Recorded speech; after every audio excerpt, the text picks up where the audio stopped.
So as you can see from the diagram, there's a whole host of participants in the network. There's founders, there's developers, there's people in the community, there's a validator set, the validator groups, and each of these participants, gets to contribute to the uptime of the network, gets to contribute to the growth of the network and how the ecosystem scales.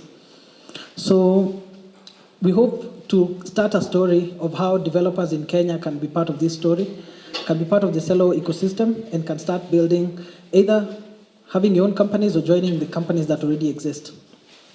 So we'll talk a bit about the technology, but I'm sure Emil and the team will cover in greater depth how to interact with the different parts of the tech stack.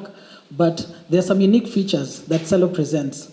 While it is a blockchain and it is Ethereum compatible, EVM compatible, we do have some improvements that have been made.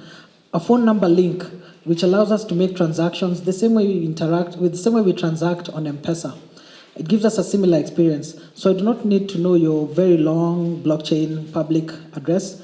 I just need to have your phone number and I can send funds to you directly, just as I do on M-Pesa. So that enables us to have apps that can be built that can be global payments apps that use Celo, because it's also fast. Transactions settle in less than 5 seconds, and there's also very minimal fees on the network at this time. So Celo is carbon negative. I think this is also one of those features that I really like to highlight. Because coming into the blockchain and crypto space, I think one of the things that would hit me in terms of news would be how much energy is being used by blockchain networks. But Celo, using the proof of stake consensus mechanism, allows it to be lightweight enough to run on servers, regular servers. And on top of that, there's also plans that we have set in place to reduce the carbon emissions, or rather to negate the carbon emissions that are made. So there's tree planting projects that happen here in Kenya, done by Project REN. That's a company that helps different organizations offset their carbon footprint. And so Project REN is one of the partners that we work with, who get to do all these carbon offsetting projects, most of which are here in Kenya. Right. Celo as a network is quite optimized for stable currencies.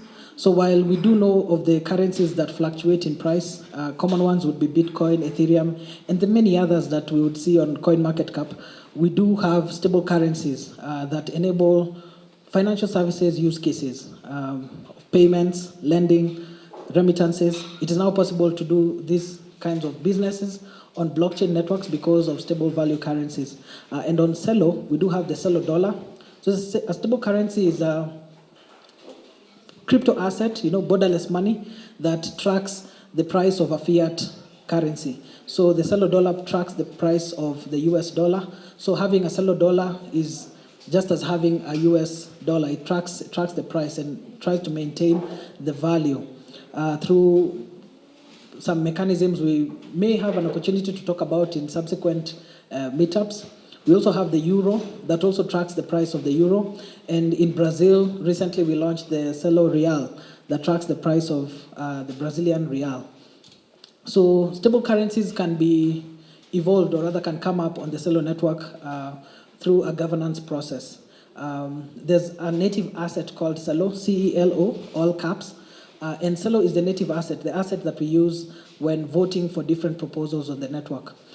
Primarily, we do hope that as many of you get to interact with Celo, you would then start being active participants in the ecosystem. And one way you can start participating and making your voice known is through the governance process that happens using the Celo assets, which we use to vote for different proposals or even to submit proposals to the network so that the network can adopt them. So a little bit about who's with Celo.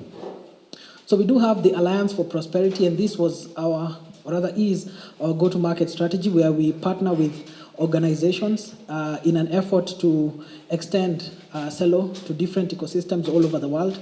At present, the ecosystem can reach up to 800 million people. If we leverage the combined reach of each of our partners on the network. We have partners both large and small on the Celo Alliance, partners that do a variety of different things. We have telecommunication companies that work on the network infrastructure side. We do have companies that support cash in and cash out of Celo assets. That's the movement of Celo assets, say, for instance, here in Kenya, moving from a Celo dollar to Kenya shillings on M-Pesa.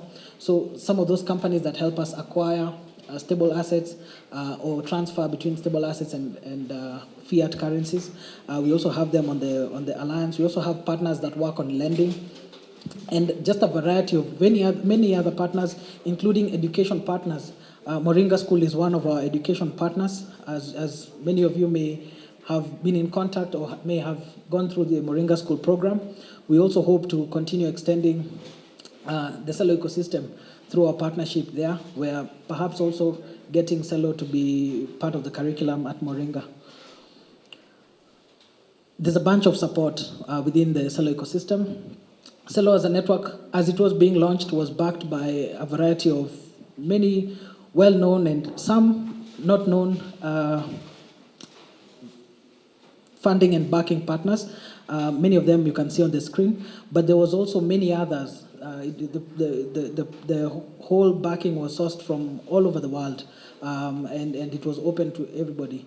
Just as it is open now to everybody, anybody can get Celo assets, anybody can continue to hold Celo assets and back the network by holding the assets which you use for governance processes and other uses that come up from time to time for asset holders.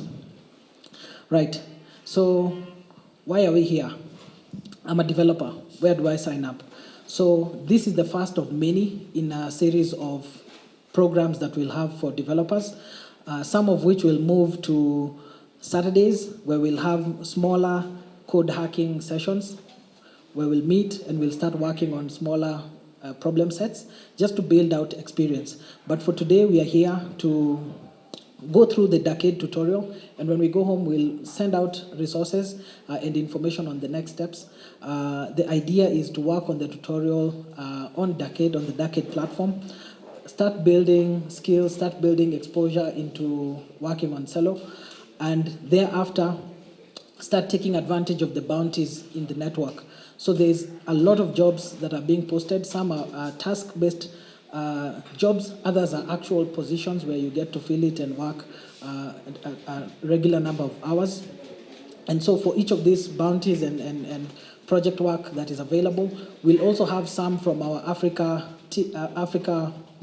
Alliance. We'll also offer some of these bounties for you to work on once some experience has been built. And then thereafter, there'll also be ecosystem opportunities.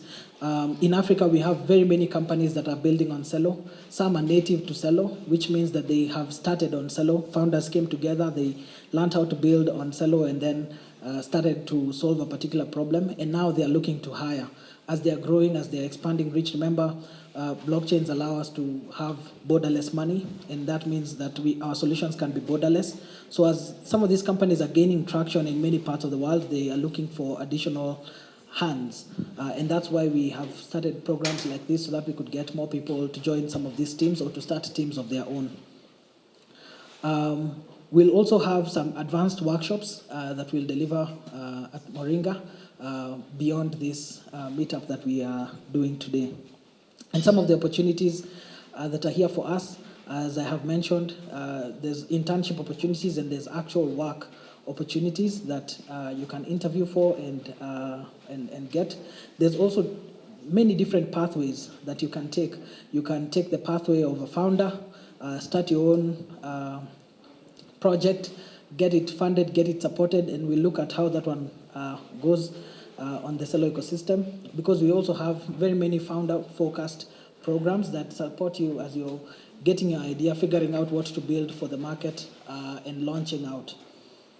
So, for those that are interested in going the startup route, how do you start a startup? There's this common infographic that we see on the internet, but I'll add some bit of color to it by showing you the specific points at which Celo and the Celo ecosystem can be of help to you if you decide to go this route and build a startup.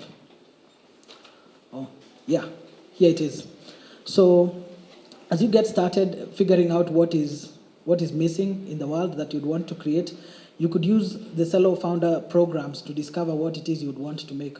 We have a founder in residence program, and this is a program that you can apply to.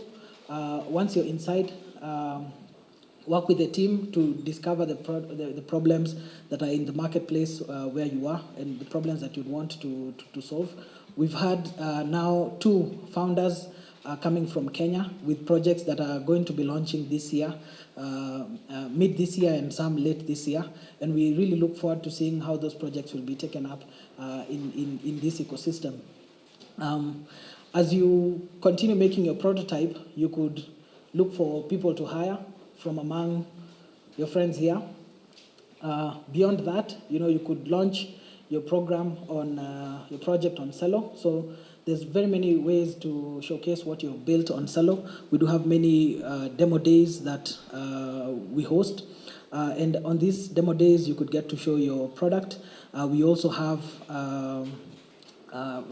community meetings. We call them Kuneko. They happen every month. So these would be great places to launch your product, talk about it, get some initial people to start using it and give early feedback as you continue to iterate and grow. And as you continue growing, you could start tapping into the investor network at Celo. There's funding from all stages, from grant stages as you start to pre-seed to seed, moving on to even very large seed rounds, very large financing rounds that can take place within the ecosystem. We have an ecosystem fund that is managed by Polychain, one of the VCs in the ecosystem that is quite well known. You could also get help from our legal teams. We do offer grants that pay lawyers for you to consult. So if you would be wondering, am I doing, what is this thing acceptable in my market? Is this thing going to meet any barriers moving forward? We would then be in a position to open you or expose you to an ecosystem of lawyers who would then give you advice on your project, and that one would be paid for through a Celo grant. Just ensuring that we get more successes out of the companies that start on Celo. And as I mentioned, you could access the ecosystem fund for larger projects, or rather at a larger stage of your company growth. There are very many companies within the Celo ecosystem. As you can see, this is dated January 5th. Many companies have launched since. So all these would be players in the market. This would be the same companies that would be hiring for additional talent, or companies that you could support with your solution. You could build something that actually helps them. It could also be looked at as a market in itself, or also looked at as inspiration for what you'd want to build. Majority of the projects here are open source, so there's an opportunity to go and learn from code that others have written, to see how they write smart contracts and borrow a few examples from there. So what do the next steps look like from here? We are at this meetup. This is Friday 11th. Next, we'll start hacking on Dacade. I think Emil will tell us how to do that. We are going to set up some bounties on Gitcoin that will be accessible to you. So as you continue building your proficiency on Celo, you can then start accessing these bounties. And then we plan to host a hackathon in May. So as you continue evolving your skills and getting more proficient with these technologies, you can participate in a hackathon. And then thereafter, there'll be ecosystem internship programs for those that would want to intern at a Web3 company on Celo and get a feel of how it is to work with emerging technologies like blockchain and Celo. You could also get involved, which is something I strongly encourage. There's a lot of ways to get involved. You could look at Celo Camp. If you have an idea for a startup, I think that we're closing March 25th. Yes, so you could apply, register your startup if you already have something going. You could also explore hackathons on Celo. There are channels for that. And the best way to get some of this information is to come to the Discord channel. We'll share some of those details right after this meetup, and we'll also send you an email with links to joining Discord. We also have a community fund that supports builders, founders, people working on different solutions on the network. So you could also explore it as an avenue for funding. Most of all, I'd also encourage you to attend office hours.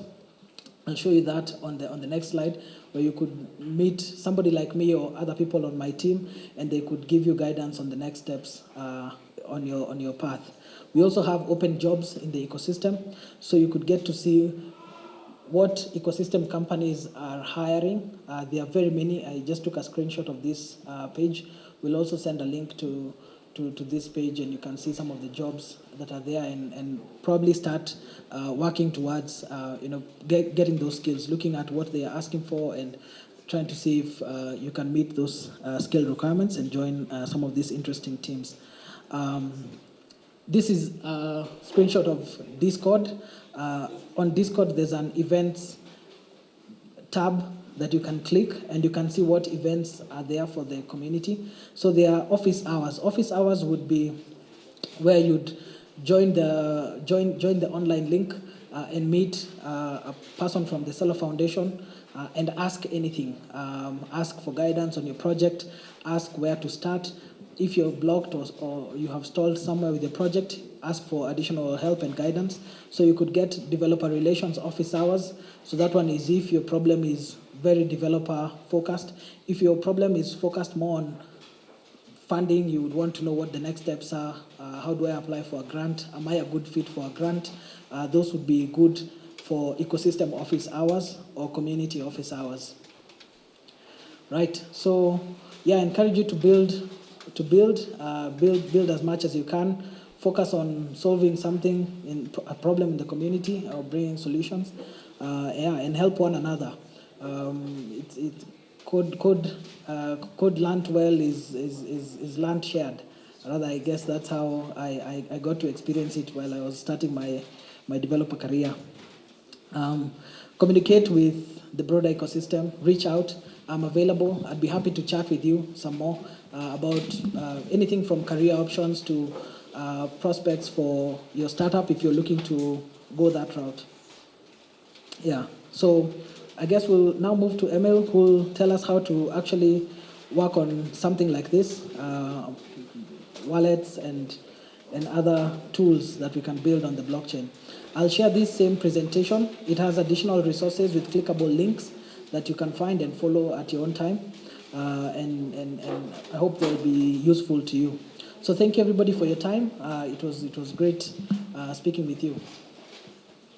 So next we're going to have Emil from Dacade, who's going to take us through what we actually came here to learn, how to start building on Celo. Welcome. So much, Daniel, for making this happen. I'm Emil from the Dacade team. Today I'm here with Yannick. We're both some of the co-founders. Originally the project was initiated by Moritz Delmecker, based in Berlin, who unfortunately can't be here today, but hopefully makes it next time. Maybe before we go into the coding, just a few questions about how Dacade works and what that is. So Dacade stands for Decentralized Academy, and that's maybe an important term. We focus on peer-to-peer education because we think that human feedback is the one that brings you most value for progressing and adopting new skills. And the last word maybe here is that we're very focused on active learning. So that is, we're less focused on theoretical knowledge. There are already a lot of great resources out there, how Celo works in theory, how blockchain works, but we focus very much on applying this knowledge and building something new. And the last important part is that we think that education should be a public good. So everything on the platforms for free, and you can earn rewards for good submissions.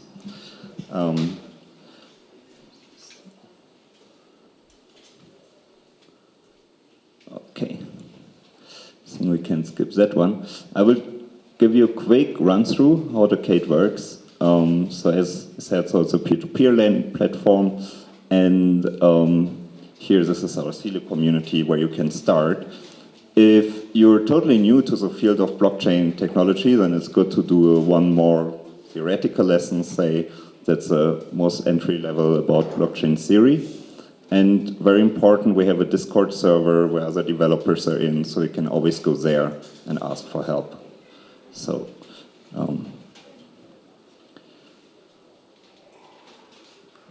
so let's have a look how this works. So right now we have one course about Celo Online, the Development 101. It's pretty entry level, introducing smart contract development, building a small app, connecting a front end. And as a reward for a successful submission, you can earn up to $100 in CUSD, as we learned from Daniel, stablecoin based on Celo blockchain.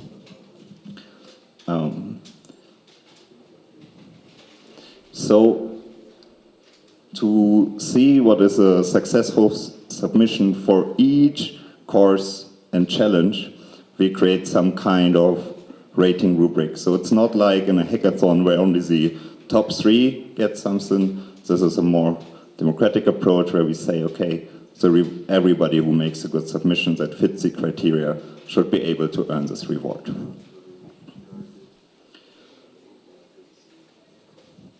So once you went through all the tutorials, in the end is the challenge, and this is later on what will be rated. And the important part is you get not only rewards for submitting an application that suits the challenge, but then once you did this and you have a certain reputation, you can review submissions from others and improve them and make them better. And for that you also get rewarded in small amounts.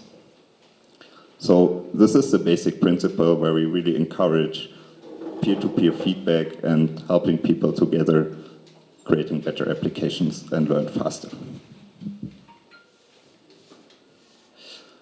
Maybe just one note for the people that this is maybe a bit too entry level. There's also a new course starting about NFTs, and it will come very soon in the next weeks.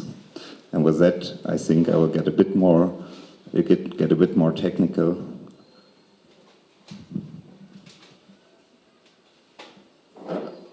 Hello. My name is Yannick.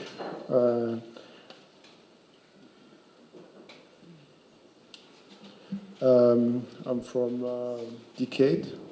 I'll be with you today showing you around how to build a basic smart contract, how it can be used, ideally how you can build on Celo, and then publish your own changes and your own decentralized application. Today we'll be taking a look at how to build a decentralized marketplace running on Celo. So this is what actually we're going to take a look on how to build such application on the on a high level. We'll not be able to build everything throughout this session. So quickly I wanted to introduce you to smart contracts, explain a bit what happens in between and how to use them, but also how to deploy and connect them to more of other front-end application built in JavaScript and similar languages. Let me increase the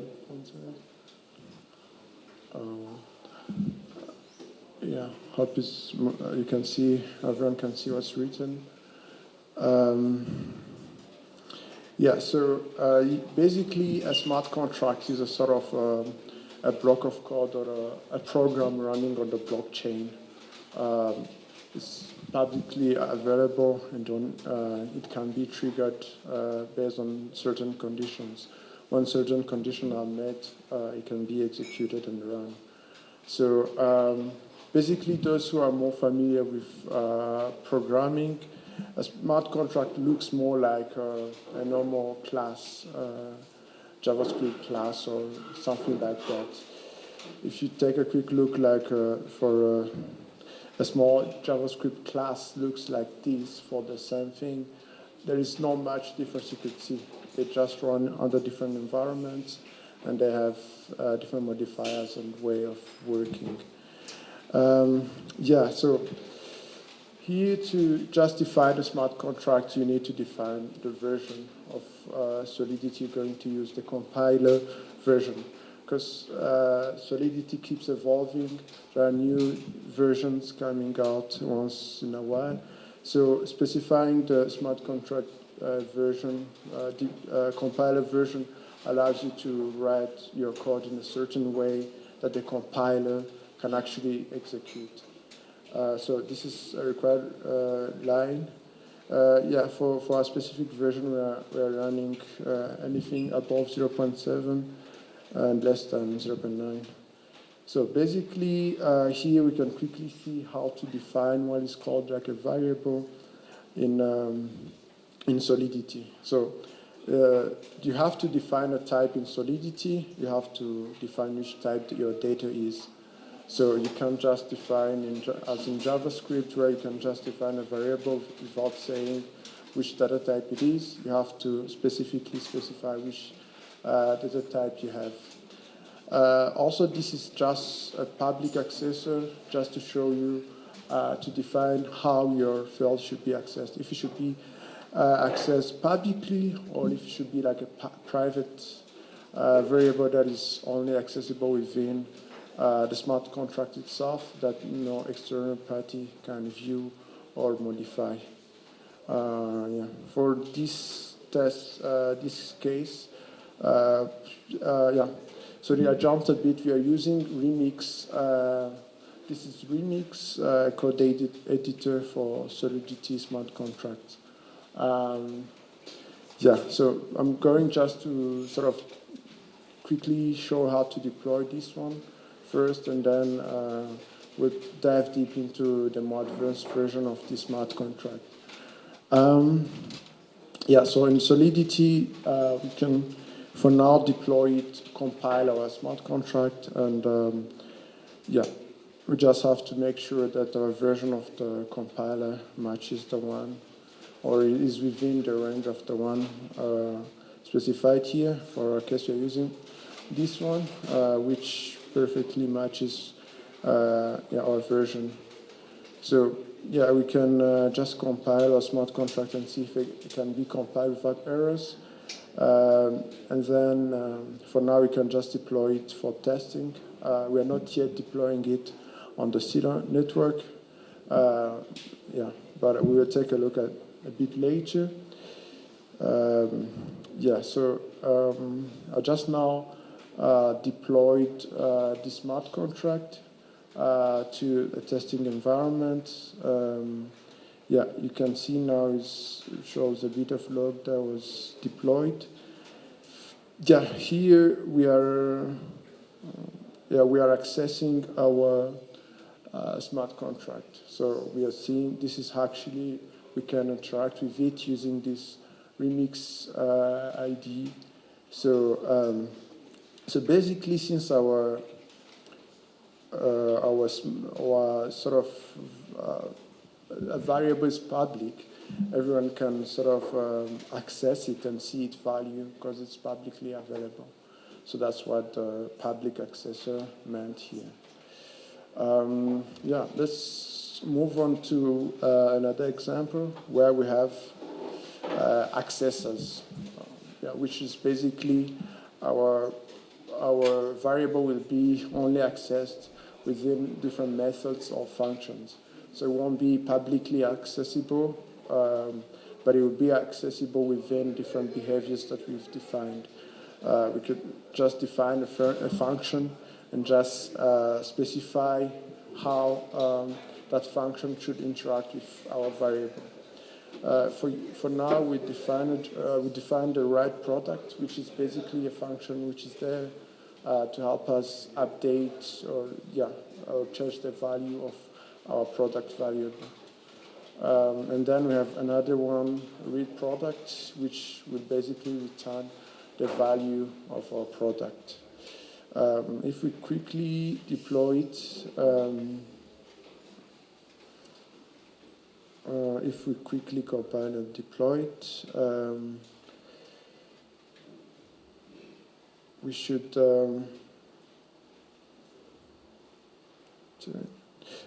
now have, instead of like, compared to the first version, we had product variable, globally a variable, but for now, we have two functions. One which will just return the value of the product, the other one which would be just there to update it. So we can just add the same value as we had before, and initiate the function. And then if we read our value again, we would just return the same value. So basically, this internal attribute is the one that you can see is differentiating it with the other function. So basically, the internal one will prevent it to be exposed publicly. So it will only be accessible internally, but these functions, you will see that both of them are public. So this public accessor makes them publicly accessible, and then we will sort of redefine the behavior that we want for our product. We don't want anyone to interact with it the way, like randomly. We want to sort of set a certain behavior that needs to be triggered or returned in order for this to work. So for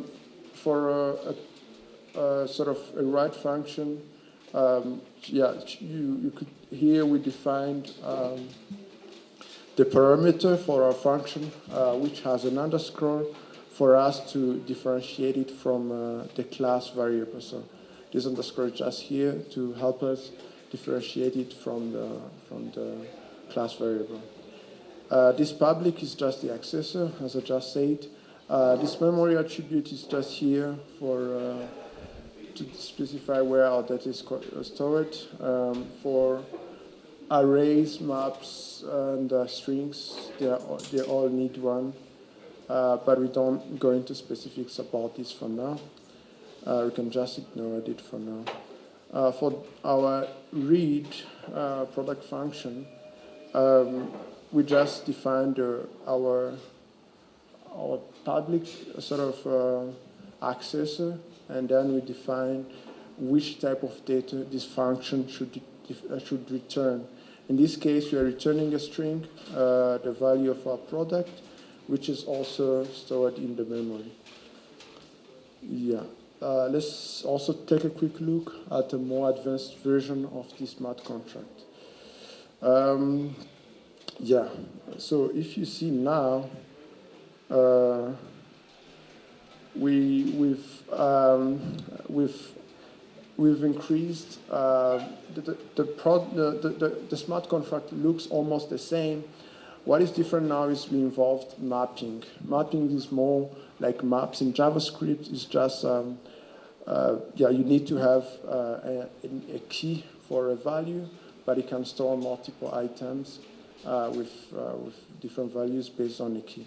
For now, we used an integer as a key, and then what is stored on that particular position or index has a value of string. So this will enable us to have like a list of products. Instead of like having a single product now, our function is able to accommodate various products all the same. So if you check now, this function looks almost the same. As I said, only strings and arrays and mappings require the memory attribute. This one doesn't. The indexes, integers don't have that. So we updated a bit our write product to receive the index or the position in the mapping in our sort of list, which the product should be stored on. And then we receive the product name as a string, and then our program is still publicly accessible, so everyone can access it. In case we would remove these, this function won't be accessible to be triggered externally.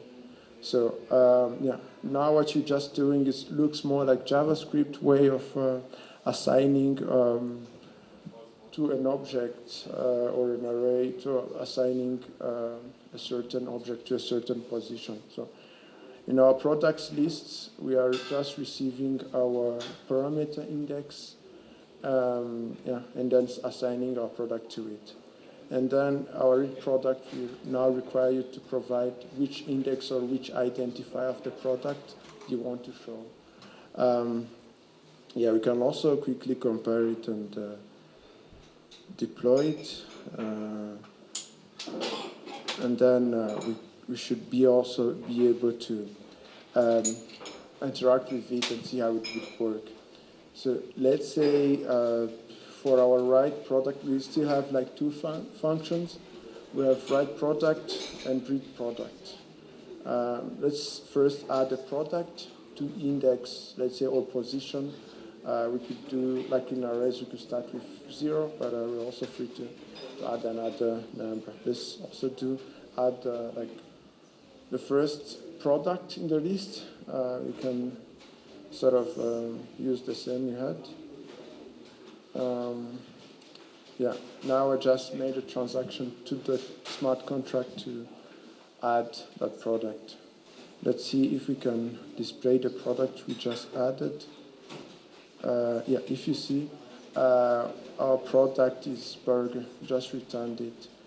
We can go ahead and add another one and say our product is a banana, and then we just now read on the second position. What is on the second position?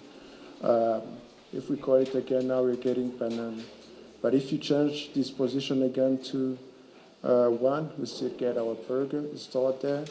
But if I was to add or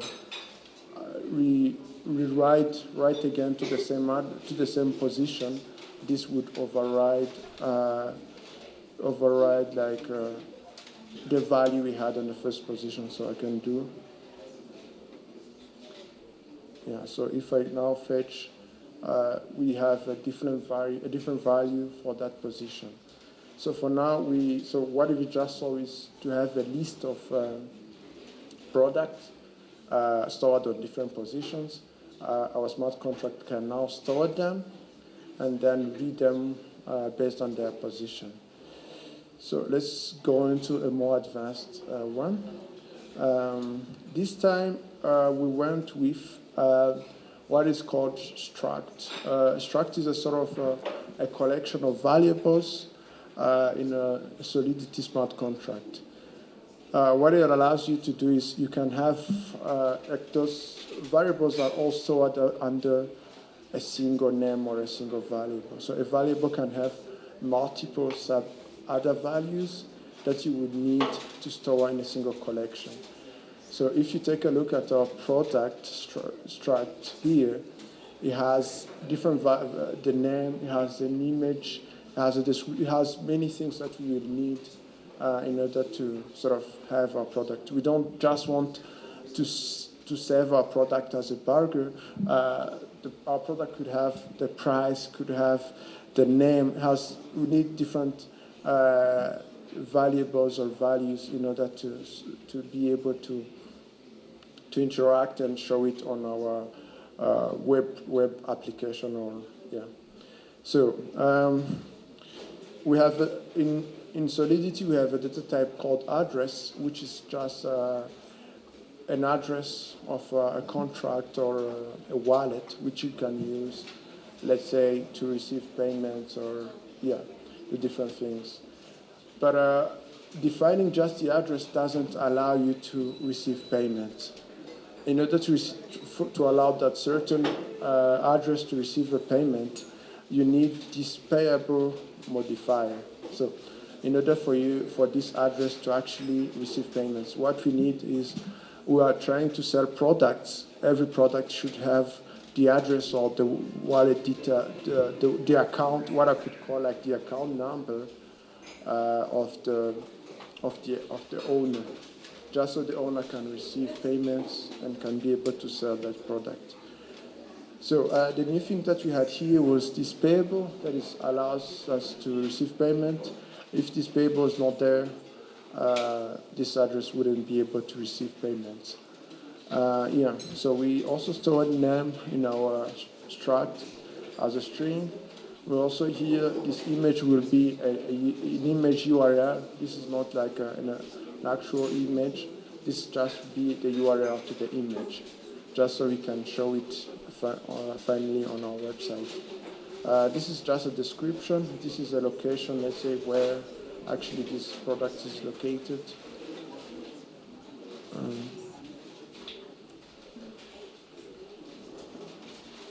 Okay.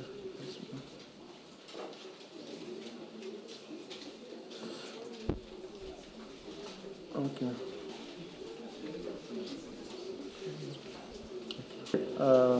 Now I think we can resume.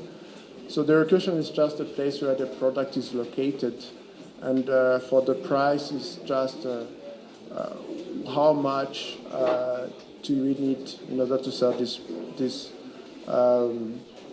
product. This is just an integer for the amount of tokens we need to receive in order to sell this product. So we also need, we have this sold integer, which is just there to identify how many products have been sold to date. We'll later see how the buy product function will look like. But as you can see, we declared a mapping of the same. We have, for the position, we have integers, but for the value, we have a product struct now. We are no longer using this as a string. If you compare to this one, we had here string. So now we have our product value, which will just be there to store all the value. So the list will contain many products, product details, product collection, which will allow us to store different values. This in turn, as we said, is just making the function, the variable accessible internally, and then this is the name of the variable. So we have now, if you see our right product, we now receive the index, the name, the image, the description, and the location. And then here internally, we want to, because we are not expecting the user to tell us how many products have been sold. We are now expecting the product to start when we create a new product to be 0. And then what we're just doing here is creating a new struct of product. Make sure that the person who initiated, this message sender just refers to the person who initiated or called this function. This method will get that person's address and make it payable.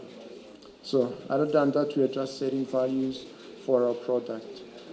The read function is just the same. We keep receiving the position of our product, but this time we define the list of type of attributes we are expecting to return.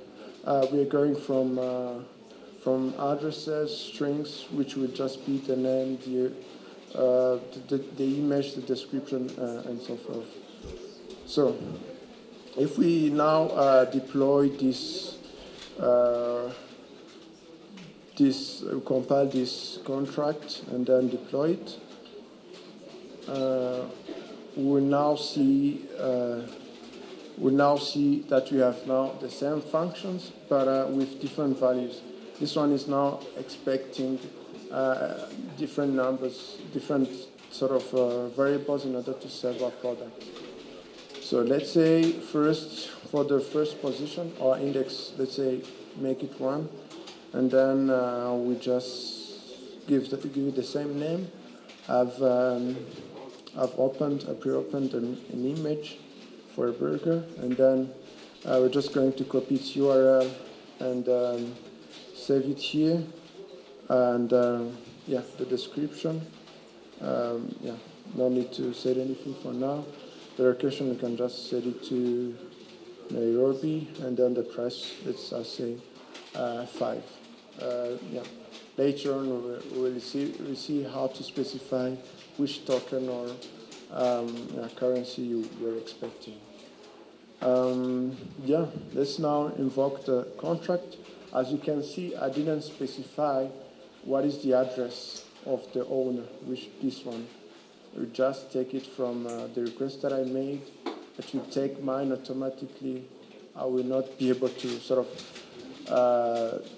upload someone else's products. This will be automatically be mine, and then if someone buys a product, that amount will go to my wallet. So let's interact with the contract again. In this case, when we read our product and provide the index or the position, we will now receive a list of values. Our price, the number of items which were sold, but also my address is now shown, which was not provided. As I told you, we just take it from the one I used to make the transaction.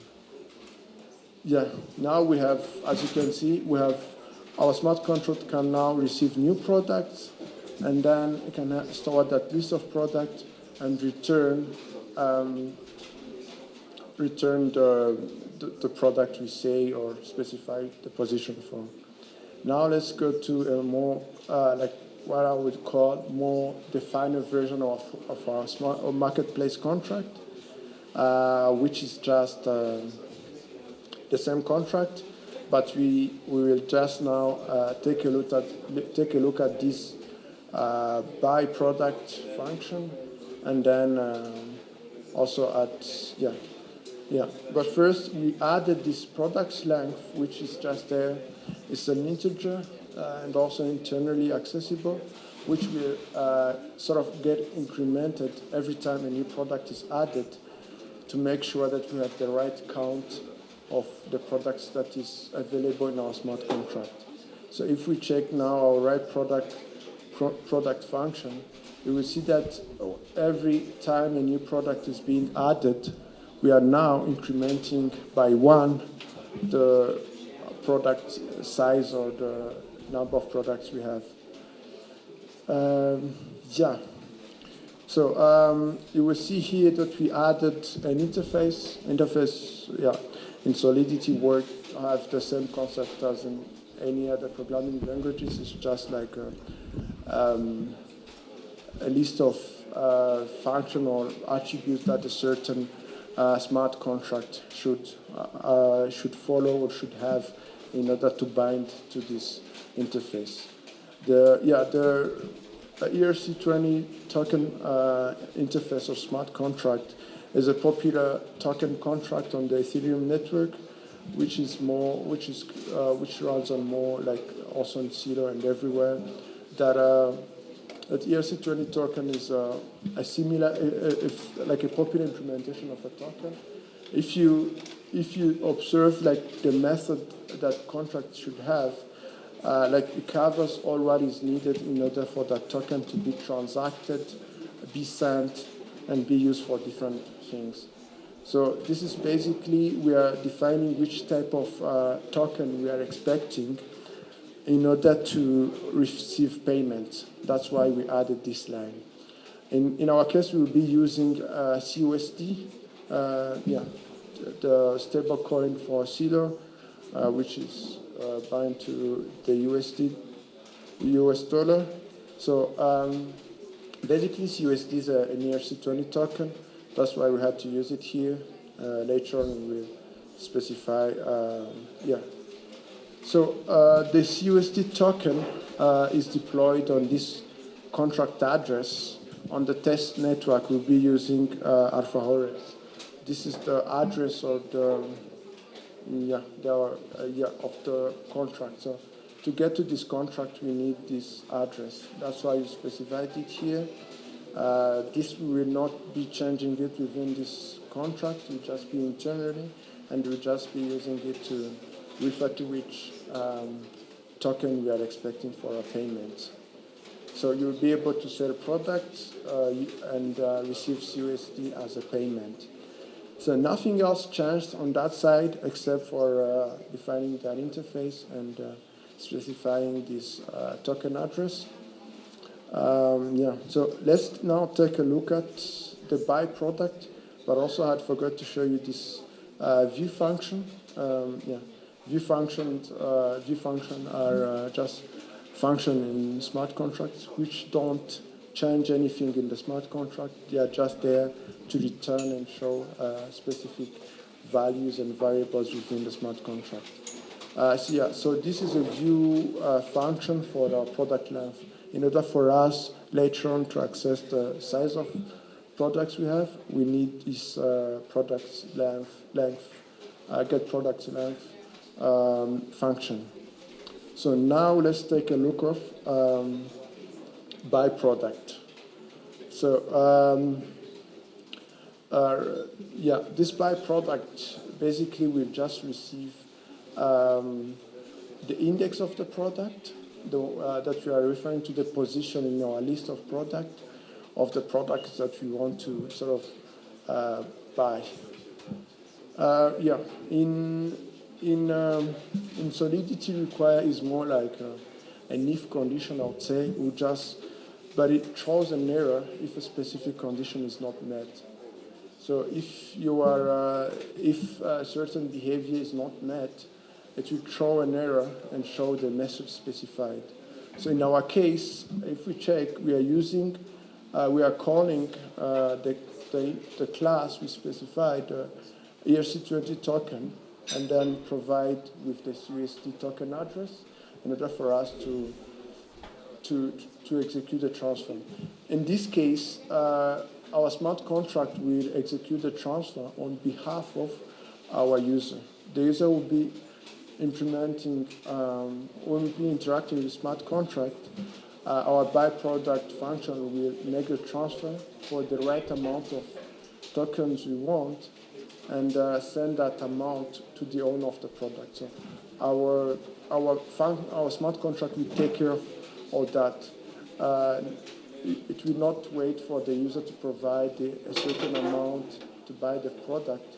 It will just require you to send a certain amount and make it sure it sends it to the right address. Going the wrong contract, but let me select the actual our marketplace now and redeploy it. Now our smart contract should be deployed. Took a bit of time. Now we have our smart contract or our marketplace contract running on the Celo network. So you will see now our functions are all there as we had. But first, let's now interact with it directly when it's deployed on not the testing environment we're using, which was more local in Remix, but more on the Celo network. Let's add our product again. And I will use the same image. And I will then add all the attributes we needed. Let's set it for 6 this time.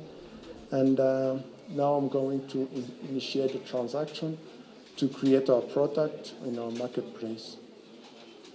This transaction also requires us to approve. It will also take a bit of gas fee. Usually transaction which modifies the contract require gas fee, but view function don't require any gas fee or any approval. So if we now we will see one thing that I forgot to show you. We removed the index or the position from our right product function. It will just take it from the length of the product. The current size will just be the position of the actual product. So initially we set it to 0. So to get our first product, we just see we just see, oh no, I'm calling the wrong function, sorry. To read our product, we just see, we just use the first position, which is 0, and then you will see that we return or receive as an output all the information that we just added. I made a small typo here, but let's now proceed to the front-end integration. I want to see, like, we've seen how to create a contract which runs on the smart contract, but most of you are just asking, is it how every user will just interact with this contract in this way? This is not user-friendly, I would say, so you won't expect end users to go through Remix and then connect to your smart contract and then interact with it. It will be a bit more complex and very annoying for them. So we are going just, those who are familiar with JavaScript, we're just going to use a JavaScript project, connect to a smart contract address, which is this one. I can quickly view it on the, I can quickly view the contract details, which you can see here when it was deployed on the Celo network, on all the details on the Celo network. But all I'm interested in right now is this address, the address or the identifier, I would say, of the contract. If I copy this address of the contract, I can now use it in my code base to interact with it. So I won't be going through the process of creating this front-end application. This process is detailed on Dacade. We'll be using an existing repository for the course, which will just connect to our smart contract and then interact with it. So I have VS Code open here. Basically, this is just more of a JavaScript web application. It's compiled using Webpack. It's just a boilerplate for us to use in this session. We have different parts. We copied here what is called, this is named the ABI, which is more like a structure or a boilerplate or sort of the details of our contract. This is just for us to be able to interact with the contract. Our front end will know which functions our contract has and what to provide to the contract and how to interact with them. So basically, everything is done here for you. We're not going to the specific on each line of code, but basically what this function does is to just show the products, read them from the blockchain, and then also allow the user to buy them. This will connect to the Celo wallet we have in our browser, and once it's connected, it will allow you to make transactions and buy. There are different methods to do, but let's first just update the details of our marketplace contract address. This is the one provided by default, but let's use the one I copied in my clipboard, just so we can interact with the right smart contract that we just created. The CST contract address is still the same. If you check it matches the one we have on our contract side. So just so we specify which token we'll be giving and receiving on our smart contract end. Let me just execute this project and then we'll take a look on how it looks on the browser side.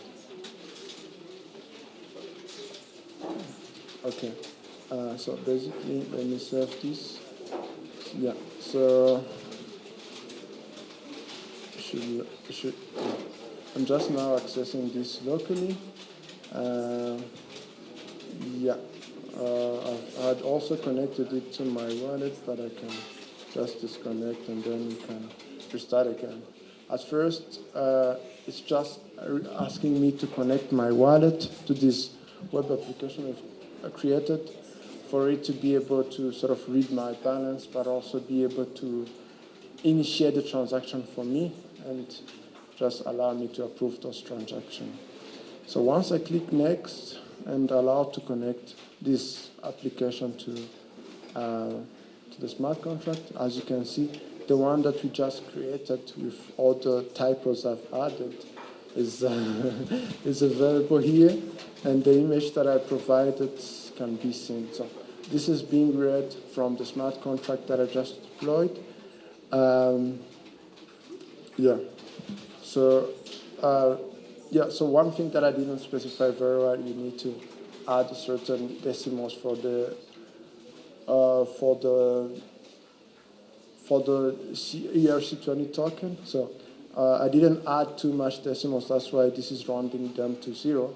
But in a few minutes, we'll just add a different product with, let's say, 5 USD or a big amount that you can see.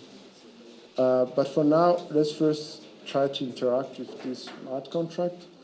When I first click on buy, it will be a two-step thing, since first I will allow, as I said, the smart contract using this ERC20 function approve.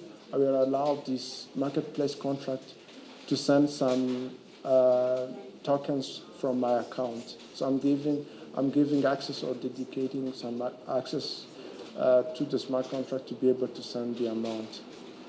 Once I accept that, it will again give me a second pop-up now, this time to approve the amount of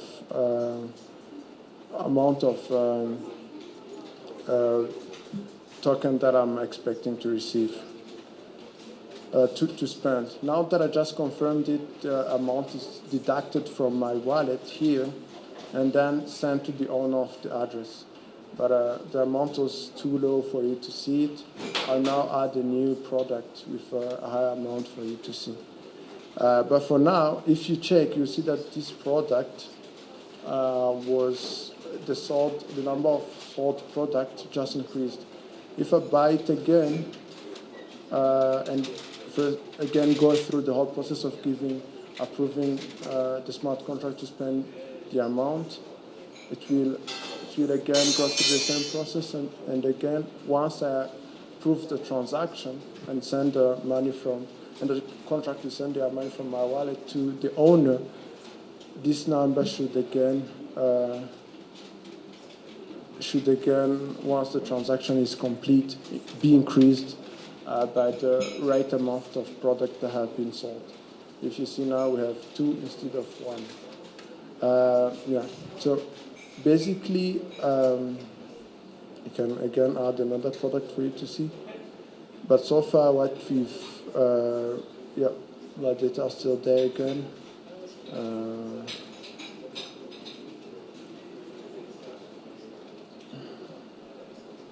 Okay, so let's just add a crazier moment and see. We can now add this product and also see it in the front end. This is a new version of our burger, and then we're going to deploy it again to sort of add it, interact with our contract and add it. Now I'm doing it via this Remix IDE, but this front-end application also has an add product function, which we'll also take a look at in a few minutes.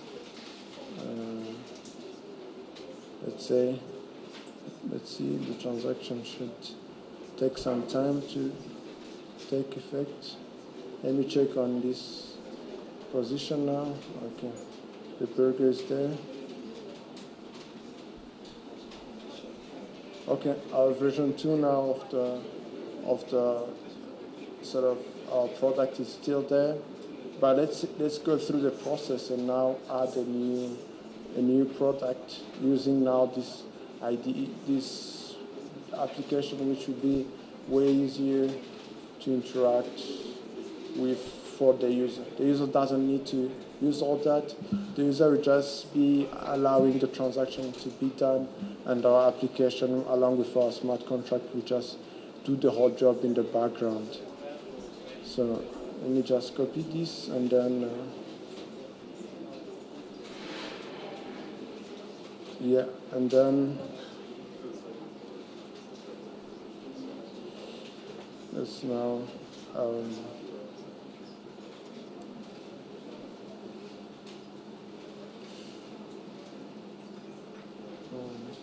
let me just put on for this application. This application is also handling the decimals of the token for us, so we don't need to add many zeros. Yeah, so let's wait. I just approved the transaction to add the product. It should only take some gas fees since we are not charging to add products. But once you start to work on your app, you can also go one step away and add the way to charge people before adding products. That can all be done. So yeah, this time, since our ERC20 token receives 18 decimals, I couldn't add them all here, but this application added them for me. Now we are going to buy this new burger, which should be sold for 10 USD.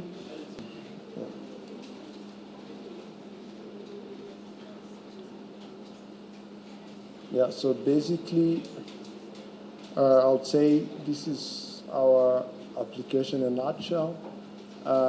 Yeah, we've been able to look at how to create a smart contract, different things to use in a smart contract, but we just also connected our new smart contract to our front end to interact with it and see how the end users would be using your final product. Yeah, I guess that's it for my presentation today. Hope you all join Dacade and you can proceed on this Celo community course. You'll be able to play along with the course more and get to sort of make new ideas with your submissions and get to interact more with smart contracts using Solidity.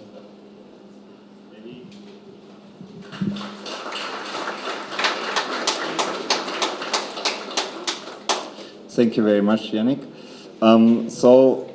Today we had cut things a bit short, but for the people who are interested, so on next Tuesday we're also hosting another bit longer workshop online for around 2 hours. It's about around 9 p.m. local time, so on next Tuesday, and you can join the Discord and you see it also there in the events section. And also usually on Thursdays around 6 p.m. local time there's a co-learning session, again on Discord. If you get stuck with something, you can go there, ask questions, people are around to help, and growing our skills together. Thank you very much. Back to Daniel. Nice, so let's get a hand for our speaker today.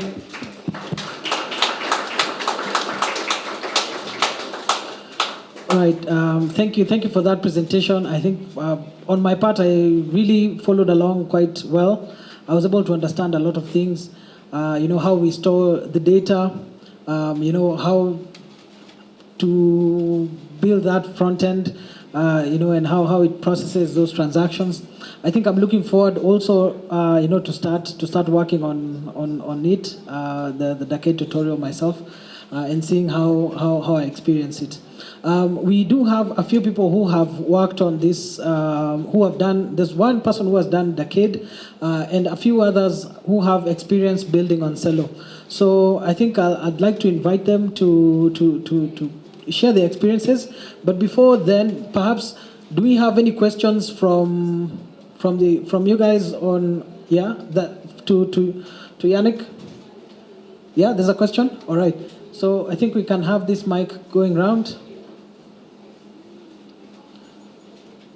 Because I have the gentleman there, and then we'll go to the gentleman back there. Thank you.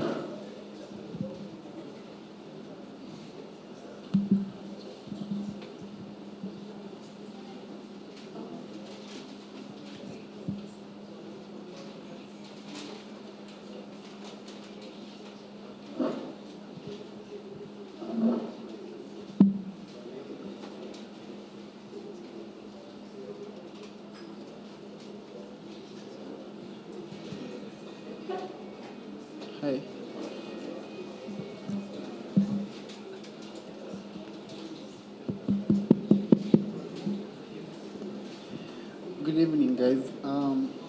So I was following through the tutorial and I just had one question. So I saw that you're programming with Solidity. That's right. Yes. So that means if I go, okay, I'm a software developer, also a Moringa alumni. So if I go through this tutorial, I'll be able to leverage it on other cryptocurrencies.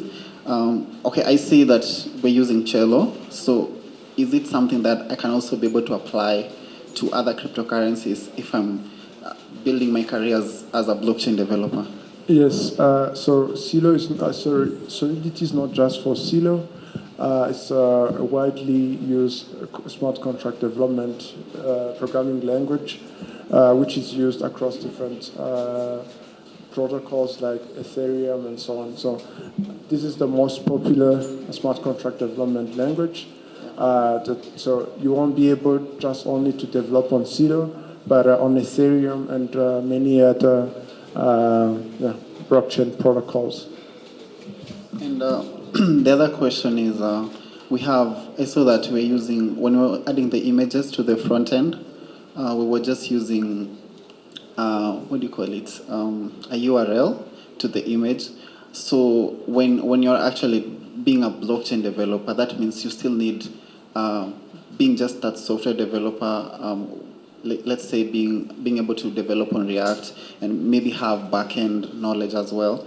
Because I'm seeing that the Solidity program mostly deals with money, so you should also have other skills that you can leverage on, apart from just the Solidity. Yeah, it depends on the use case, on the things you want to do. But usually in our sort of DApp or decentralized application that we built, you don't really need backend skills to build this, because our smart contract is doing some backend things for us, is handling all the implementation, all the logics behind. So for now, you don't need to know backend development to get started. You can just learn Solidity, develop your smart contract and deploy them. And then if you want, with some JavaScript knowledge, using different JavaScript libraries, you can now be able to interact with your smart contract in a more user-friendly way. And the last question. So you talked about gas fees. So I think a lot of people I had a discussion with a friend the other day, and he was telling me that developing on blockchain is expensive because every transaction takes some gas fees. You talked about something that you can set gas fees as, you can say that you have the option of making a transaction free. Is that true? Meaning that you can... No, transactions which modifies the values of the smart contract usually require gas fees. The one that I say don't require gas fees are the one which views or returns the data on the smart contract. View functions usually, as I showed, functions with this view and other types of function like this. They're just there to return the value. They don't really require any gas fee. As you see, when I just browse the website, these functions are being invoked, but they are not required to approve anything for them to be used or accessed.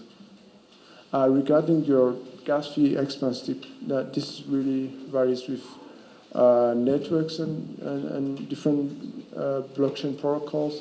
Not all of them are that expensive. And also here you're only required to pay unless you're going to add a product or buy it. So not every user going on your decentralized application or application will just have to. We'll have to, yeah. And also on the testnet, as you said, these fees, this is not like real money I'm using.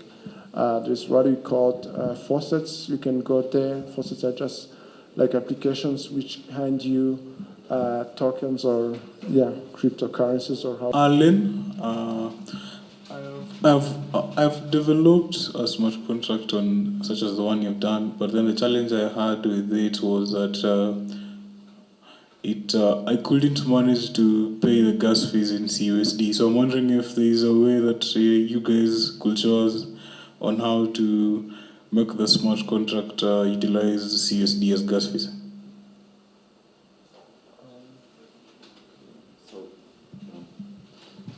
So you want to be able to have the transaction fees paid instead of Celo on mainnet and CUSD or things like that? I want the transaction fees to be paid in Celo dollars, CUSD, instead of Celo. You can pay, I mean, in theory, so that's one of the features of Celo, that you can pay the transaction fees not only in the base or native currency, that's called Celo, but you can also specify that this use your CUSD balance or C-Euro balance or C-Real balance to cover the transaction fees, which is a big improvement when it comes to user experience, because imagine a user owns 100 CUSD but no Celo, then first I would need to go somewhere, buy some Celo just to send CUSD from one user to another or do a contract call or whatever. I would also say in general we're a bit around after this for more questions and more detailed questions, and if, as I said, so there's also these code learning sessions you can join, and maybe one last thing, so we're also constantly looking for people helping us to build Dacade itself, so if you're interested, reach out to us on LinkedIn or here, and Hello, my name is Steve. I wanted to find out, I saw when you're running the transaction, you have to do the approve, then the transfer. Is it possible to run that as a single transaction from the user? So as I explained earlier, within this buy product function, the user is not the one actually sending the fees. We are just handling that for the user. We are not requiring the user to provide which address to send them to or which price to pay. In the backend or the background, we are just initiating the transaction for the user to make sure that the user doesn't go through the hassle of sending the fees. So because of that, the smart contract can't just make the transfer without the approval of the user. The user needs first to approve for it to send the transaction, and later on, you need to approve which amount of to approve the transaction to send a certain amount that the smart contracts want to send. So, I mean, as you saw, there are two contracts involved, right? One is the ERC20 contract defining the token, and the other one the actual marketplace contract. And more, let's say, modern implementations often of this ERC20 token contract itself supports something that's called a proof and call, where you make one call in this contract and then it also includes calling another contract, enabling users to only do one transaction, also they do both steps at once. But this is a bit more advanced and a bit confusing. Yeah. All right, thanks.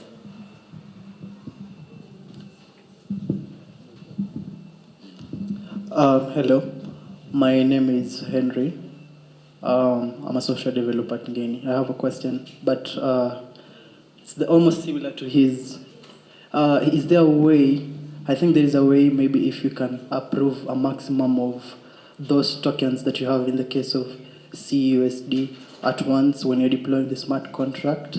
So maybe if you want to buy, you don't have to approve each time using MetaMask. Maybe you can just do those two transactions per se in one transaction.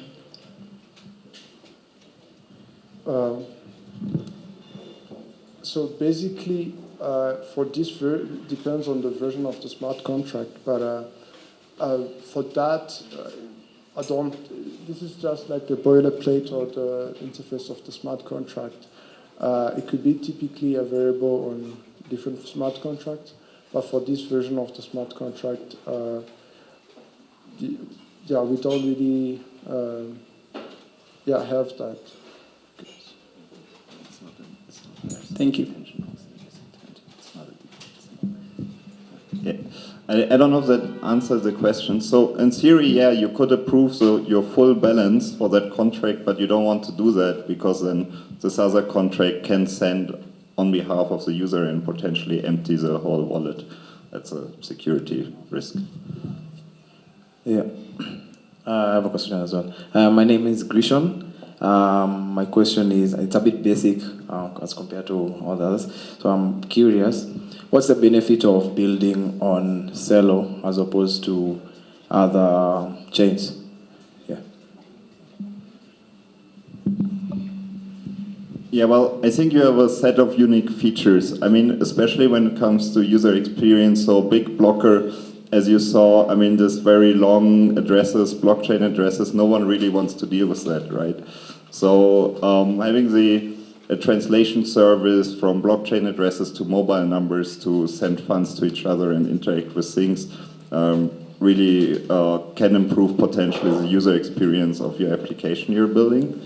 And as we already discussed, one of the other really strong features is the ability to pay fees in a third-party kind of currency or in a stable coin that users don't need to have this base currency necessarily in their wallet, but can do exchange on the fly and cover the transaction fees like that.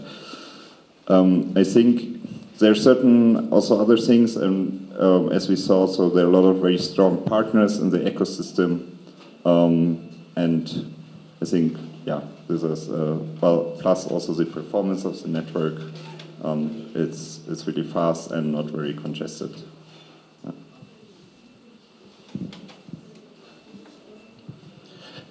Thank you very much. My name is Araka, and I own Araka, which is an online platform for ride-hailing and also for on-demand services. Things like you want a plumber, you want a cook, you want a maid, things like that. But we're also giving border loans. So we're basically a super app. And I'm interested in this meeting because we're actually looking to integrate with Celo for our basic, the smart contract. And we're actually looking for people who can also come and join us in this initial phase. So I'll just be standing right here after this event. So those of you who want to learn by doing, I'll be happy to have a chat with you, and then we build something cool. Thank you very much.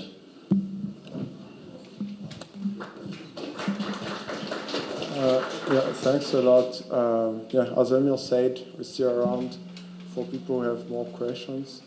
And then we can explore a bit more on how to take this course and then how those who want to contribute on Dacade,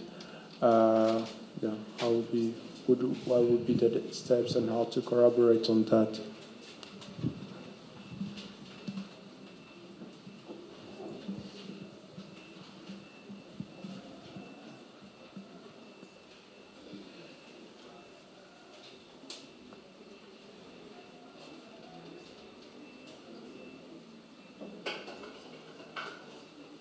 Oh, all right, yeah. Thank you. So we wanted to talk a bit about experiences building on Celo. There's a couple of people who have that experience. One of them is actually a co-founder of quite a successful startup that's natively crypto. They've been working on crypto since 2017. So they have quite a bit of experience working on smart contracts and presenting them in an easy-to-consume way for end users like myself. The other also has quite a bit of experience working on smart contracts. In fact, has been part of the Celo community team. We have an ambassador program at Celo. And so if you're talented, if you have some interesting giftings that you'd like to contribute towards service in the community, I think I'd be happy to chat. And one of the others has been able to complete the Dacade tutorial, I guess, in record time. By the time this gentleman was doing it, I think the incentive was $200. Yeah, so I hope as you continue completing it, you find the $100. But I guess it should be there running through, right? For everybody, enough for everybody? Sure. Of course, right. So we'll get Steve, who will give a bit of experience building on Celo. Maybe we'll listen for about 6 minutes experience, and feel free to ask any career-oriented questions. Where do I start? What kind of toolings should I consider starting with? And then we'll have Jordan and Tevin to close out the remaining 12 minutes. All right, Steve, welcome. A hand. Everyone. So my name is Steve Kiarie. I'm the CTO co-founder at Kotani. We're a fintech payment startup. Focus has been on as an on-ramp, off-ramp bridge for blockchain dApps. The genesis of the idea was we started early 2017 as a blockchain validator on different platforms, which we came to identify the problem of off-ramp. For example, when you do the Dacade program and you have your 100 USD, how do you convert that to Kenya shillings for your normal spending? So that was our kind of opportunity point, which we decided to tackle. So basically, the focus here is CUSD Celo is a NERC20 token. So how do you move that from now as a blockchain product to an everyday use? Whether and in Kenya we have the normal M-Pesa, which is what everyone uses. So how do you move these funds to here? We have the traditional which include the exchanges, the P2P and the like, but they are not efficient and they are not conducive. If we are building a user experience, it's not something that you want to tell your users after they've come on board on your product and they've earned, or if it's a marketplace, if you are paying your users or they are trying to pay for your product, you want to use the CUSD. How do you now either on ramp if they don't have the CUSD, or how do you for your developers and your kind of merchants? How do they receive their funds in their native currency? So that was the genesis of the idea. And what we have built now is something that has expanded beyond just allowing on-ramp and off-ramp to people like NGOs coming in and they are funding programs. We've had a couple of programs, including building boreholes in Laikipia, funding refugees at Kakuma and Kowiti in Kisumu, and a couple of other products in the space. We are also enabling whatever we call the lending platforms, the likes of Pesesha, to basically receive funding, because one of the ideas we realized is there's a lot of capital out there. I know we are all familiar with the spaces like the chamas in the Kenyan ecosystem, which have very poor governance because someone has to manage. So blockchain removes the governance aspect by using a smart contract. And what happened, if you look at the DeFi space, is it makes governance like as code, and you have to just tackle the token. So there's a lot of liquidity out there that is just sitting. And what like the companies are coming on board and they are rising is we can tap into these funds and actually give loans similar to what banks are doing, but at a very small fraction of the cost. And if you look at liquidity pools, they do 0.3 to 5%. If you look at the traditional banks, they do 10, 20%, whatever date. So tapping into that it becomes a source of funding for the community. So as a developer, I know I may be going a bit fast, you can stop me. So as a developer, the opportunity is how do we create the user experience so that the traditional space, whether the Web 2 or just the traditional fiat marketplaces, they can tap into the value that blockchain brings. And that's one of the key aspects what Celo is doing, and Dacade, like trying to teach you, like don't just look at smart contract at an abstract level of just writing an ERC20 and all that, but how do I make these, how do I interact these into a marketplace, which is a traditional space, to create a product which involves like moving funds across and moving funds and the user experience. And that involves two aspects. So there's the finance aspect, there's the technical aspect. The finance aspect is how do I pay people? The smart contracts makes that very easy. So you just have your code, move your ERC20 token, and so once you have the ERC, you have the off-ramp rails. So how do we build the off-ramp rails? You have companies like Kotani Pay that you can integrate with and basically receive payments from your fiat to the ERC20 and from ERC20 to your fiat.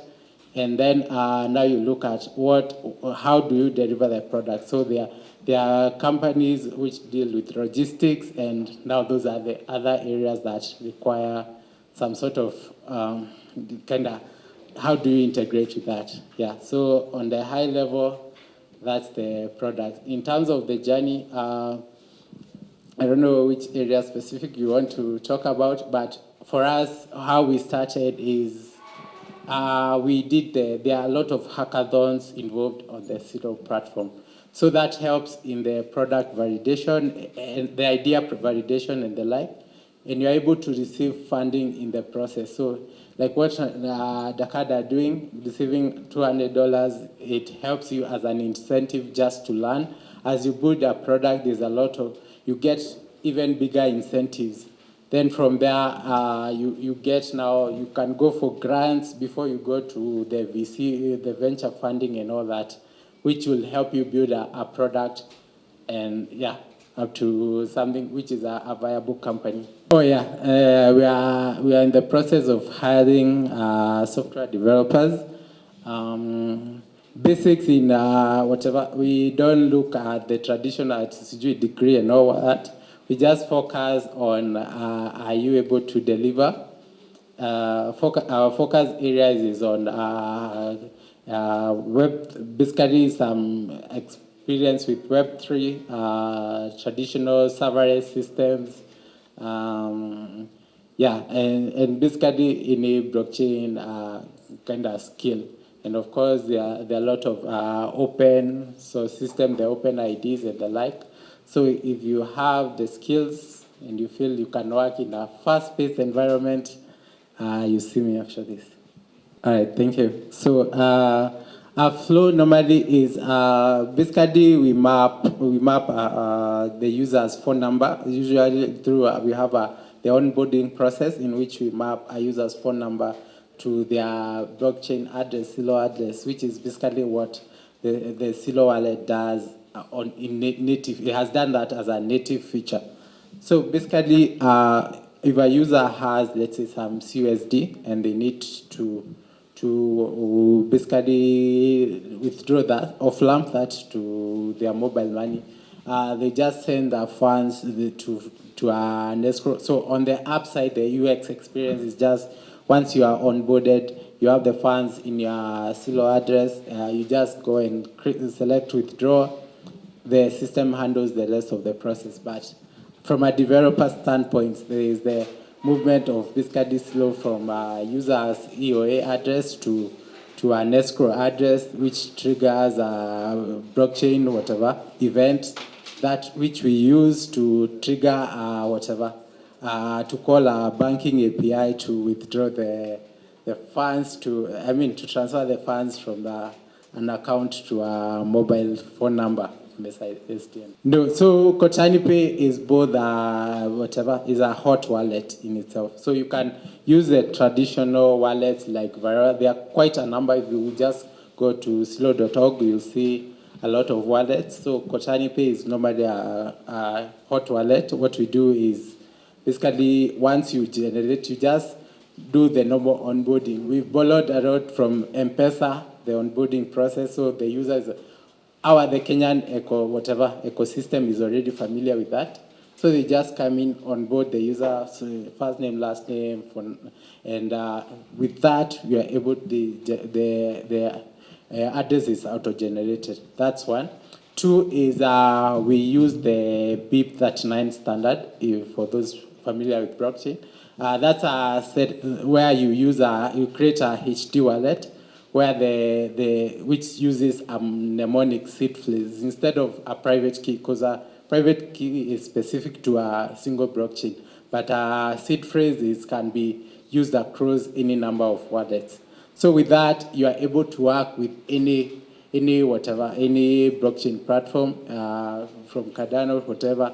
There's a list. If you go GitHub, look for BIP39 and BIP32, you'll see the different chains that you can work with one single phrase. So with that, it makes it like even if any of the top 100 blockchains are supported, you can work with any of them without having a technical challenge. Thank you, Steve. I think we'll also include some of those links to the email that we'll send at the end, so that you can follow along. That was a very good question. Thank you. So if we don't have another question, we'll get to hear a bit of Jordan's experience building on Celo. Perhaps Jordan can share, the tools that he uses. He can also share some of the additional work that he does in the ecosystem. He hosts online sessions to work through code with people building marketplaces, building wallets, and building different other things on the network. So we'll hear Jordan's experience, and feel free to ask any question regarding his experience if you would also be looking to start. There are more hiring positions. People are whispering in my ear, that they're also hiring a blockchain developer. And I think I've gotten also 2 others while I was outside. So I think there's quite a big demand, and it was also part of why we set this one up, so that we could see if we could get people interested in jobs within our ecosystem. So my name is Jordan. I'm a smart contract developer and also the Celo Ambassador here in Kenya. And I also do dev evangelism here in Kenya. Yeah. So I'll start with, I think I can go way back a little bit, to when I started doing smart contract development. So it was in 2018. That's when I developed my first ERC20 token. And it was based on Ethereum blockchain and Solidity being the main language. So there are different languages in blockchain. We have Viper and Solidity, but Solidity is the main language that is used in blockchain. Most developers like it because it's easy to learn. The learning curve is not that hard, because that is mainly what most developers look at. If the learning curve is very steep, then and the documentation is very hard, then you don't. I know most developers don't like reading documentation, especially me. And yeah, so that was 2018, and then 2019. That's when I kind of received an email to join an event at Nairobi Garage about Celo blockchain, and then from there, that's when my journey on Celo blockchain began, and I participated in different hackathons. I think we were in the same hackathon with Kotani, and we were presenting the same kind of idea, USSD application of lamping, and yeah, and yeah. So then I've done different smart contract. So there was a question somebody asked about is Solidity just only for cash management? So Solidity is not just a language that is used in creating ERC20 tokens or NFTs, but it has a wider use cases. We have Masek, we have Walmart, we have IBM Food, which are creating smart contract based on supply chain and supply chain and also in health. We also have countries like Dubai who are using smart contracts for identity, like the case for Huduma number, something like that, whereby all your identity, all your health, not just health records, but passport, ID, everything is connected to that smart contract. So Solidity has a lot of use cases, and you can be able to build something on top of that in health records and such.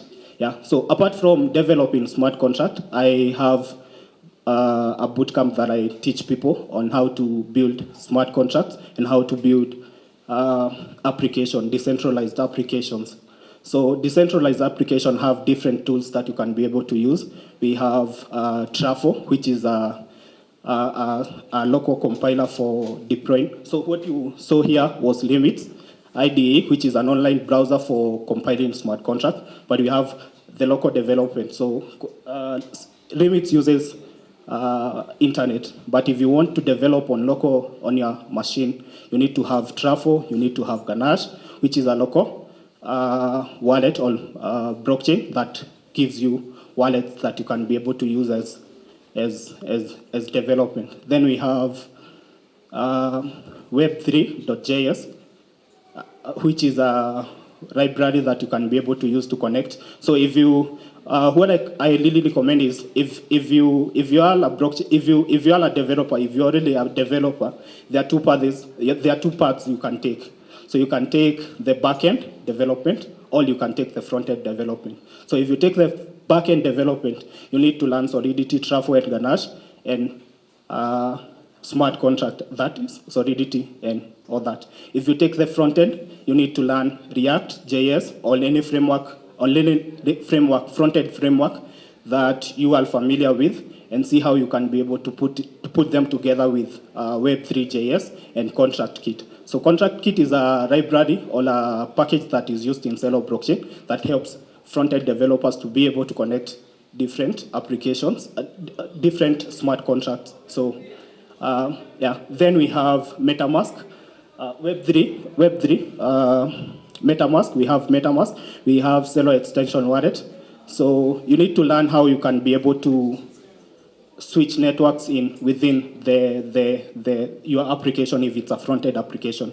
Yeah. Then in Celo, another thing about Celo, I did like about Celo when I started developing on Celo is that it's mobile first blockchain, which means that it can be able to learn on your phone easily, unlike other blockchains, which I have interacted with. And then the gas fee, which is very minimal, which makes development easier and deployment of your smart contract easier. So that's something that I really liked. And transitioning from Ethereum, because I first started developing on Ethereum, then onto Celo was very easy. So any blockchain that is EVM compatible, it becomes easy because all these blockchains are using Solidity. So if you learn Solidity, it will be a good fit because you will be able to fit in any blockchain that you want to build on top of it. Yeah. So that is it on Solidity and Celo blockchain. So and a couple of tools that I do use. Yeah. The first time that I did that was in 2018. I created the first 3 months was for learning. So the first deployment of the smart contract, the ERC20 token, was kind of a learning phase for 3 months. And then later on, the smart contract had vulnerabilities in it because it was a learning process. So I had to go back and learn and be able to fix the vulnerabilities. So that is one thing that you really need to take a look at. So there are smart contract vulnerabilities and stuff like that you really need to take a look at them because remember you are creating something that's going to be used by the public and you don't want to mess with people's money. So you have to be careful and you have to learn all these processes. So later on, I realized that limits was not enough, so I needed to do the local development. So we have libraries like Mocha and Chai, which are used for smart contract testing. So you need to do more testing. You need to learn more on testing. And the reason why Solidity is kind of, the learning curve is very not that steep is because if you start learning JavaScript and then you transition to Solidity, which is kind of JavaScript, then you are able to kind of build a full stack application on that. So remember, if you are using React as your front end and then smart contract as your back end, then it will be that the transition will be very very easy. Then if you compare then Solidity to Last, I know or Haskell, that is for the other blockchain, Haskell or Last, you will realize that Solidity is much better, much faster to learn compared to the other languages. Yeah. And also, again, what I really look into when I'm choosing a language to learn is that you need to have to look at the community. So if the community, if like Haskell or Last, to be honest, I don't know any community in Last or Haskell. So then when you have bugs and issues, you have to scratch your head. Thank you, Jordan. Thank you, Jordan. And I think for our last speaker, we'll have Tevin, who will also give us the experience, maybe in 3 minutes or less. And then thereafter, we'll break for home. Hi, guys. My name is Tevin. I did the Dacade course. It was actually awesome, but it was a bit tough. So I first learned about Celo in 2020. I was in Jordan's team. We participated in the UNODC event. It was also a Celo event, and yeah, I think we won. We won like 1,000 Celo US dollars, which was like 100,000 Kenya shillings. And so after that, I was like, if we can win 100,000 Kenya shillings, what if I upgrade my skills? So I went to Moringa School to actually upgrade my skills. And one thing about Moringa School is you have to understand code. There's no plagiarism. You can't plagiarize. You have to put the effort. So it was through Moringa School that immediately I finished, which was last year. I then went to the Dacade course. The Dacade course seemed easy, but it's not as easy as it looks, because you have to put a header, you have to put a footer, you have to change the whole interface, you have to change the whole smart contract, and it was quite hard. Do you see this channel called for Discord, for Dacade? It's really important because that's where I used to disturb the Dacade guys. I was like, I have a lot of errors with my smart contracts and I need help. So Nathania, who is the Dacade community manager, she helped me out with some guys.